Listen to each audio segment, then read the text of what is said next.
লাগবে ফার্স্ট ধনে পাতা, তারপরে লাগবে একটা টমেটো, তারপরে নিয়ে নেবো আমি 3টে কি 4টে মতন কাঁচা লঙ্কা, তার সাথে একটু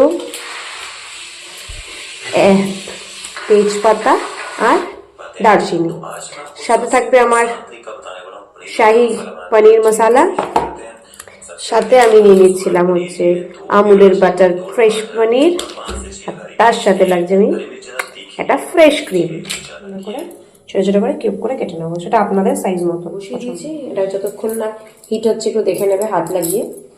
তার মধ্যে আমি দিয়ে দিয়েছি, লেভেলটা ঠিক আছে, দিয়ে দিলাম আমি সাদা তেল পরিমাণ মতন, বাস কমপ্লিট। তোর মধ্যে দিয়ে দেবো একটা তেজপাতা আর কটা দারচিনি, কটা শুকনো লঙ্কা।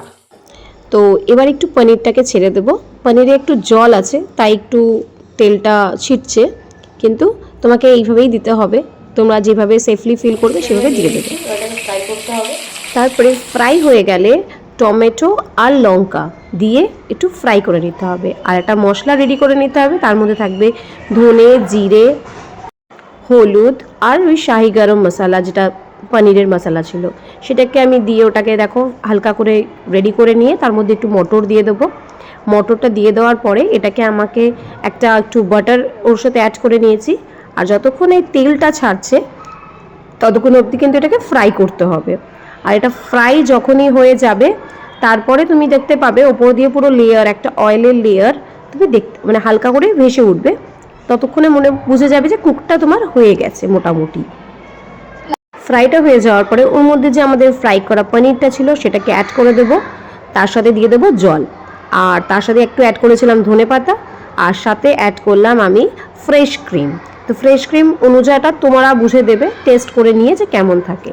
তো আমাদের যখন এটা কমপ্লিট হয়ে যায়, আচ্ছা ফাইনাল লুকটা এটা এসছে। I don't know what was the taste. I will share you the review what will be the taste. Thank you. তারপরে একটুখানি তোমরা ফ্রেশ ক্রিম দিয়ে একটু সার্ভ করে দেবে, and it is a look. দেখতে পাচ্ছ কত সুন্দর লাগছে। আর এটা ছিল ফাইনাল আমাদের ডিনার। সো এটাই আজকের ব্লগটা রইল।